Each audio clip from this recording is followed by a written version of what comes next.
ଦାୟିତ୍ୱଟା ମୋ ଉପରେ ଅଛି। ESP ଜନ୍ କାମ କରୁଛ କହିଲା ପରିଶ୍ରମ ନାହିଁ ପରିଶ୍ରା ପରିଶ୍ରା କଣ ଏକ ପରିଶ୍ରମ କାମ ଡାକ୍ତର କହିଲେ ସାରା ମୁତିକୁ ଅଣ୍ଟା କିଣିତେ ଲାଗିବ ଆଶ୍ଚର୍ଯ୍ୟ କଥା।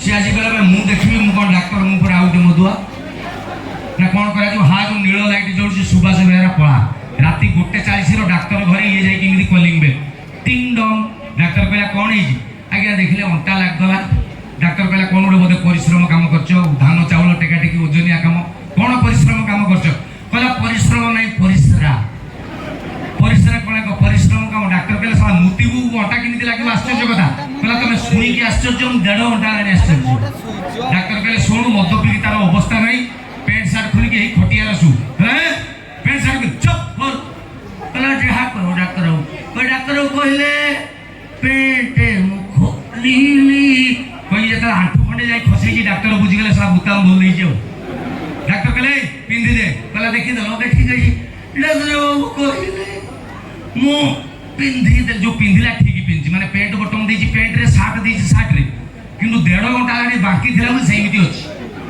डाक्टर कहले एबे सीधा आई जीव देखला ना होबनी इंजेक्शन देनो मेडिसिन नहीं डाक्टर चप मु करा कहूची तुम कौन गुणिया अरे गुणिया कहबो मेडिसिन दियो डाक्टर चप सीधा देखो कहूची होबो नहीं देखो सार देखो नहीं दाओ सार अरे कौन हिरो अरे हिरो हो फर्स्ट टाइम सार गोटे डाक्तर देखली बिना मेडिसिन ले पेशेंट भल ये होउछन मधुआ आपण माने सत कथा कहले ज्ञानी गुणी लोक मद रहिबा उचित की ना तेणु आसुन जेतिक अछि ताको पी पी सार दवा मला 1500-3000 देई तो कौन बिल ढाई ना पुकुर पी पी सारी दियो नले जेतिक मधुआ আছে তুমি पी पी सर जाओ आ पीबा नहीं केही नथिबे ठीक ना नहीं म्यूजिक प्लीज निशा निशा राती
नारी माने एमती आगु कहवा दरकार भाई बहुत होला बहुत भंगार तो हला एबे जे जावा करे इच्छा आपण हमको प्रतिशत दो हम का हवा को चाहते मत कर बहुत हवा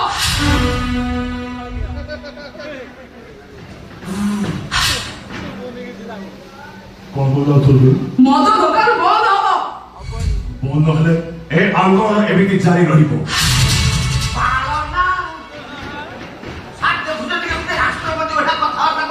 ଦେଖୁଛନ୍ତି ଏ ଦୋକାନ କେତେ ଶହ ଶହ ଲୋକ ଘେରିକି ଅଛନ୍ତି। ଆଜି ରାତି ସୁଦ୍ଧା ଏ ଦୋକାନ ଗୋଟେ ବିଟା ରହିବନି। ଗୋଟେ ଇସାରା ପାଇ ମାତ୍ରେ ଏ 2 ମୁଳା କୋଠାକୁ 2 ମିନିଟରେ ଧୂଳି ସାଫ କରିଦେବେ। ଜାଣିନୁ ଭାଇ, ତୁ ଜାଣିନୁ ସେ ମଦ ଦୋକାନକୁ ଧରିବା ଦାୟିତ୍ୱଟା ମୋ ଉପରେ ଅଛି। DSP ଜନ୍ ଗୁଳି କରି ମଣିଷ ମାରିବାରେ ଭଲ ରେକର୍ଡ ଅଛି। ଆଉ ଆପଣ ମତେ ଜାଣିଛନ୍ତି ଡିଏସ୍ପି ସାହେବ, ପବ୍ଲିକ ତାତିରେ ଆପଣଙ୍କ ଭଳି କେତେ ପୋଲିସ ଅଫିସରଙ୍କ ପ୍ରତି ଚିରା କପଡ଼ାକୁ ବଦଳି ଯାଇଛି। ଭଲ ଭାବରେ ଲୋକମାନଙ୍କୁ ପ୍ରତିଶ୍ରୁତି ଦିଅନ୍ତୁ ଆମ ଗାଁରେ ମଦ ଦୋକାନ ବନ୍ଦ ହବ, ସେମାନଙ୍କୁ ଚାଲିଯିବେ। ଆଉ କ୍ଷମତାର ପ୍ରୟୋଗ କଲେ ଏଠି କେହି ବି ଅମଳ କରିବେନି। ଆମେ କଣ ଚିନ୍ତା କରୁଛନ୍ତି? ଚିନ୍ତା କରୁନି, ଡରୁଛି ଡରୁଛି।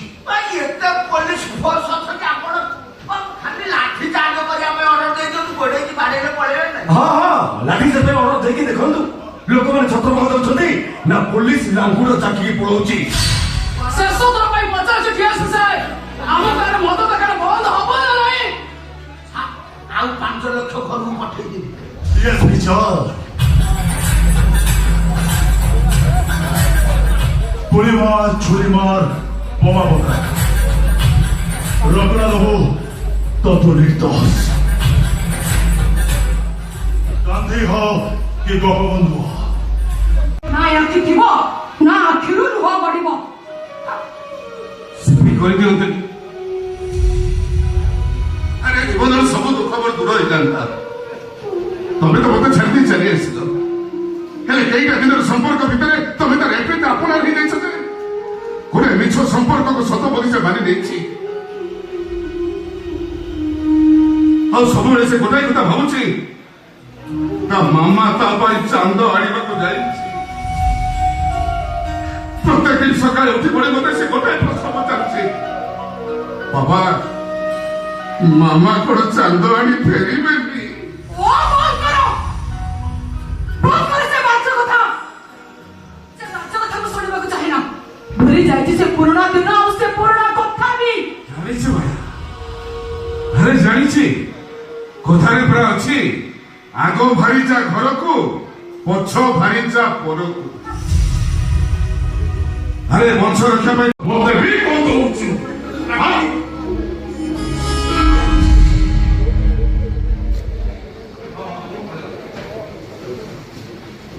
ସମର, ତମେ ପୁଣି କଣ ଆସିଛ? କଣ ମୋ ବାପା ଭାଇଙ୍କ ପରି ମୋ ସ୍ୱାଧୀନତା ଉପରେ ହସ୍ତକ୍ଷେପ କରିବ, ନା ମୋର ପାଟିରେ ତାଲା ପକେଇ ସବୁଦିନ ପାଇଁ ଚୁପ୍ ରହିବାକୁ ମତେ ବାଧ୍ୟ କରିବ? ବରଂ ତମକୁ ସନ୍ନ୍ୟାସୀଙ୍କ ପିଲେ ଆମ ଘରକୁ ନେଇଯିବେ। ସମସ୍ତଙ୍କ ମୁଣ୍ଡ ଠିକ ଅଛି ତ? ସେଇଥିପାଇଁ ତ ତମ ବାପା ଭାଇଙ୍କ ସାମ୍ନାରେ ମୁଁ ଏ ପ୍ରଶ୍ନ କରୁଛି। ମନା କରନି ଶ୍ରାବଣୀ, ମନା କରନି ତମେ,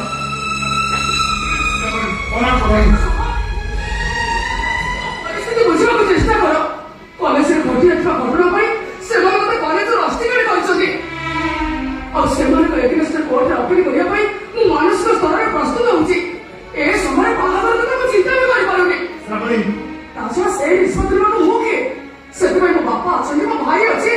ସେମାନଙ୍କୁ ନ ପଚାରି ଏପଟ ନିଷ୍ପତ୍ତି ନେବି ବୋଲି ତମେ ଭାବିବା ନା କେମିତି? ତମ ବାପା ଭାଇ ପଚାରି ନିଷ୍ପତ୍ତି ନେଲା ବେଳକୁ ମୋ ବୋଉର ଆଶାରେ ରହିଯାଇଥିବ। ମାନେ ଡକ୍ଟର ମାନେ ମୋ ବୋଉକୁ ଫେରି ଦେଲେ। କୋଉ ମୁହୂର୍ତ୍ତରେ ମୋ ବୋଉର କୋକେ ଉଠିବ ସେ କଥା କେବଳ ଈଶ୍ୱର ଜାଣନ୍ତି। ମୋ ବୋଉର ଶେଷ ଇଚ୍ଛା, ସେ କେବଳ ମରିବା ପୂର୍ବରୁ ତା ବୋଉକୁ ଦେଖିବ। ପ୍ଲିଜ ସହ ପ୍ଲିଜ, ଏମିତି କଥାଟା ତମେ ମତେ ପାଗଳି କରିଦେଲି। ଆରେ ମୁଁ ତମକୁ ଭଲ ପାଏ, ତା ମାନେ ନୁହେଁ ଯେ ମୋ ବାପା ଭାଇଙ୍କ ମନରେ କଷ୍ଟ ଦେଇ ମୁଁ ତମକୁ ମ୍ୟାରେଜ କରିବି। ଏଇଟା ସମ୍ଭବ? ଏଇଟା ତମେ ତମେ ମୋ ଅପେକ୍ଷା ତମ ପାଇଁ ତମ ଭାଇ କଣ ଏତେ ବଡ? ମାଟି ଆକାଶଠୁ ବଡ, ଏ ପୃଥିବୀଠୁ ବଡ, ଏତେ ବଡ ଯେ ତମେ ସ୍ୱପ୍ନରେ ବି ଚିନ୍ତା କରିପାରୁନଥିବ। ଠିକ ଅଛି, ଏଇଟା ଯଦି ତମ ମନର କଥା, ତାହେଲେ ମୋ କଥା ବି ଶୁଣି ରଖ। ଭଲ ପାଉଥିଲି ତମକୁ, ମନ ଦେଇଥିଲି ତମକୁ, ଆଉ ବାହାର ବି ନା କେବଳ ତମକୁ। ଏହା ହୁଅ ସମ୍ଭବ,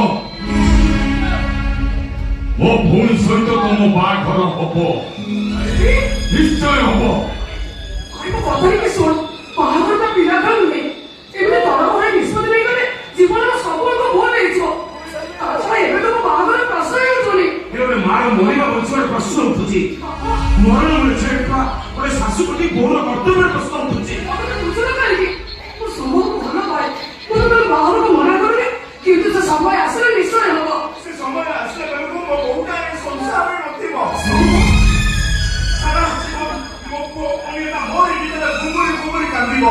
ଏ ସମୟରେ ମୁଁ ତ ହାତ ଧରୁଛି ମୋ ବୋଉର ଶେଷ ଇଚ୍ଛା ପାଇଁ ତମେ ରାଜି ହେଇଯାଅ ଶ୍ୟାମଳୀ ତମେ ରାଜି ହେଇଯାଅ। ଆଲୋ ପାଗିଳି ତୋ ପାଇଁ ବର ଖୋଜିବାକୁ ତୋ ଭାଇ ପାଦର ତାକତ ନାହିଁ ଲୋ। ଆଉ ତୋ ପାଇଁ କ୍ଷତି ବାନ୍ଧିବାକୁ ତୋ ଭାଇ ପକେଟରେ ପଇସା ବି ନାହିଁ। କାହିଁକି ମନା କରୁଛୁ ଲୋ? ଗୋଟେ ରୋଗିଣା ଲୋକ ମରିଯିବ ତାର ଶେଷ ଇଚ୍ଛା ପୂରଣ କରିବା ପାଇଁ ତୋ ପ୍ରେମକୁ ତୋ କାନିରେ ଗଣ୍ଠି ପକେଇ ବାନ୍ଧି ରଖ ଲୋ। ମନା କରୁନାଲ ଭଉଣୀ ମନା କର ସୁଦେଶକୁ ବାହା ହବାକୁ ତୁ ରାଜି ହେଇଯାଲ। ତୋର ବାହାଘର ହବ ତା ମାର ଶେଷ ଇଚ୍ଛା ପୂରଣ ହବ। ଆଉ କାହିଁକି ମନା କରୁଛୁ? ତୋ ଭାଇର ରାକ୍ଷୀ ପାଉଣା ସୁଝିବାର ସୁଯୋଗ ଦେ ଲୋ।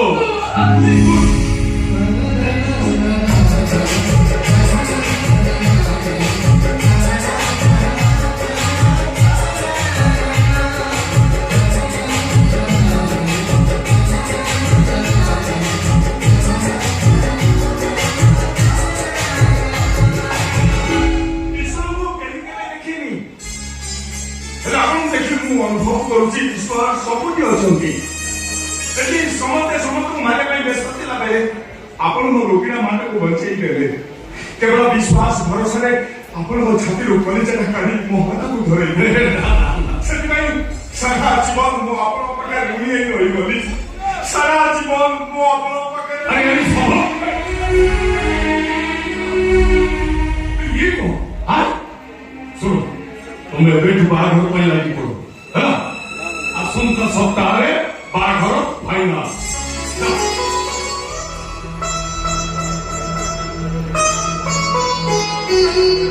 ସୁଦେଶ ସୁଦେଶ ଆରେ କଥାରେ କଥା ସିନା ବାହାଘର ପାଇଁ ରାଜି ହେଇଗଲୁ। ରାଜି ପାଇଲେ ବାହାଘର ହେଲେ ବାହାଘର ହବ କେମିତି? ସେ କଥା ସେଇ ଉପର ବାଲା ଜାଣେ ବାପା। କଣ ଉପର ଆଣି ବାଦ ତଳେ ଟଙ୍କା ସୁନା ରୂପା ସମାନେ ଫେରି ଦେବେ? ସେଇଥିପାଇଁ କହୁଛି ତୁ ଏ ବାହାଘରଟା ଭାଙ୍ଗି ଦେ। କାଇଁ ବାପା ମୋ ଭଉଣୀ ବାହାଘର ଭାଙ୍ଗିବା କଥା କହୁନି ବାପା। ମୋ ପାଇଁ ମୋ ଭଉଣୀ କଷ୍ଟ ପାଇବ ଦୁଃଖ ସହିବ ଏକଥା ମୁଁ ଜମା ସହିପାରିବିନି ବାପା। ବାହାଘର ଭାଙ୍ଗିବା କଥା କହିଲେ ମୁଁ ମରିଯିବି ବାପା। ଆରେ କଣ ତୁ ନିଜକୁ ବିକ୍ରି କରିଦେବୁ? ବିକ୍ରି କରିଦେବି। ଆରେ କଣ କଥା ଅଛି? ଭଉଣୀକି ଡାକ୍ତରାଣୀ କରିବ ତ ସର୍ବସ୍ୱ ହରେଇ ବସିଲୁ। ଆଉ କଣ କଥା ଅଛି ଯେ ତୁ କଣ କରିବୁ? କଣ କରିବୁ ତୁ? ବାପା ତମେ ମୋ ଭଉଣୀ ବାହାଘର ବନ୍ଦ କରିବା କଥା କହିଲେ ମୁଁ ମରିଯିବି। ହଁ ବାପା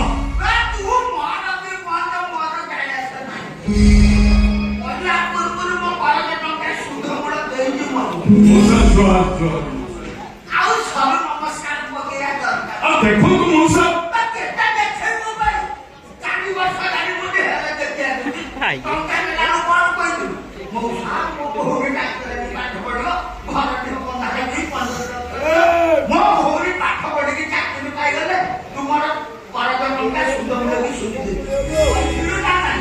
କହିଥିଲି ବନ୍ଧୁବାନ୍ଧବ ଲାଗିଛି ମୋ ସାମୁଦ୍ରା କଥା ମୁହଁ ମହତକୁ ଦେଖି 15 ଲକ୍ଷ ଦେଇଥିଲେ ନା ନାଇଁ? ନା ଦେଇଛନ୍ତି ଆପଣ। ମୋ ଟଙ୍କା କାହିଁ ସୁଧ କାହିଁ? ଭଉଣୀ ତ କଲେଜରୁ ଦଣା ଖାଇଲା ଭଳି ଚାରିଆଡେ ବୁଲି ପଡିଛି। ଆଉ ଡାକ୍ତରାଣୀ ହବ ନା ଚୋପା ହବ? ମୋ ସୁଧ ମୂଳରେ ଟଙ୍କା ମିଶିକି 30 ଲକ୍ଷ 30,000 330 ଟଙ୍କା 30 ପଇସା ଦେଖନ୍ତୁ ଆଜ୍ଞା ହଠାତ୍ ମୋ ଝିଅ ଭାଗଟା ଠିକ ହେଇଗଲା। ସେଥିପାଇଁ ବାପ ବୋଉଙ୍କ ମୁଣ୍ଡ କିଛି କାମ କରୁନି। ଆମକୁ କିଛି ଦିନ ସମୟ ଦିଅନ୍ତୁ ମୋ ଝିଅ ଭାଗଟା ସରିଯାଉ। ମୋ ବଡ ଭାଣେଜୀ ଭୂମିର ଗଲା ବାହାଘର କଣ କହିଲ ମଉସା? ଭୂମିର ବାହାଘର ଏକରକମ ସରିଗଲା ବୋଲି ଜାଣି ରାତି ପାଇଲେ ମୋ ଭାଣେଜୀର ବାହାଘର। ଆଗ ଟଙ୍କା ପଇସା କଥା କହ। ଦେଖନ୍ତୁ ଆଜ୍ଞା ଆମେ ଭାଙ୍ଗି ଦଉନି। ଆମେ ଭାବିଛୁ ମାନେ ନିଶ୍ଚୟ ଦେଇବ। ତାହେଲେ ମୋ ଝିଅ ଭାଗ ଭାଙ୍ଗିଯିବ।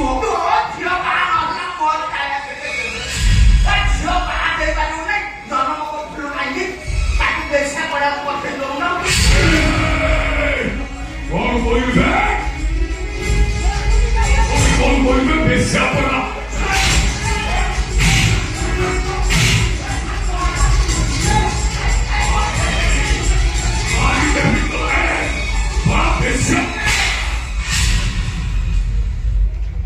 ଶଙ୍ଖରେ ଟିପିଦେଲା ଏମିତି ଖାଇବାରେ କଥା କହିପାରୁନି ଆଉ କଣ ଟଙ୍କା ନବୁ ଆଇଲା ବେଳକୁ ମାଗିଲେ ତୁ ମାର ଦବୁ ତମେ ଏଠି କଣ କଥାବାର୍ତ୍ତା କରୁଛ? ତ ଭଉଣୀଟା ରାଜ୍ୟକୁ ମାରିଲ ଏଇ! ଆଇଲା ବେଳକୁ ଭାଇ ଚାରିଟା କିନା ଲାଗି ଯାଉଛୁ ମନେ ରଖିଥା ମୁଁ ହେତୁବାଦୀ ସଂଗଠନର ସଭାପତି ମିଷ୍ଟର ନାରଦ ବିନ୍ଧାଣୀ ଆଗକୁ ଆସୁଥିବା ସୂର୍ଯ୍ୟପରାରେ 5,000 ଲୋକଙ୍କୁ ମଟନ ବିରିୟାନୀ ଦେବି ଖାଇବା ଟଙ୍କା ପକେଇ ନହେଲେ ବୋପା ବୋଉକୁ ଏ ଘରୁ ଦବର ଜବରଦସ୍ତି କାହିଁକି ଏ ଘର ମୋ ନାଁରେ ଦଖଲ କରିବି ମନେ ରଖିଥା ମୁଁ ହେତୁବାଦୀ ସଂଗଠନର ସଭାପତି ମିଷ୍ଟର ନାରଦ ବିନ୍ଧାଣୀ ଏମିତି ବିନ୍ଧିବି ବୋପା ପାରିବନି ଜାଣି ଆକାଶରେ ତାରା ବନ୍ଧୁର ଟେରା ହେଇକିରି ମୁଁ ନାରଦ ବିନ୍ଧାଣୀ ଟଙ୍କା ନବୁ ମତେ ଖୋବିବୁ ନାହିଁ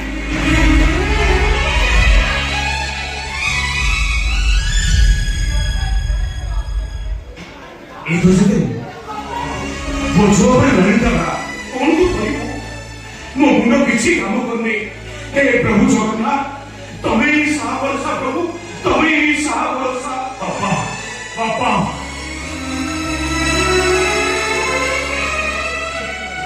କଣ କରିବି ଇଆଡେ କରଛ ଟଙ୍କା ସିଆଡେ ହେ ଭଗବାନ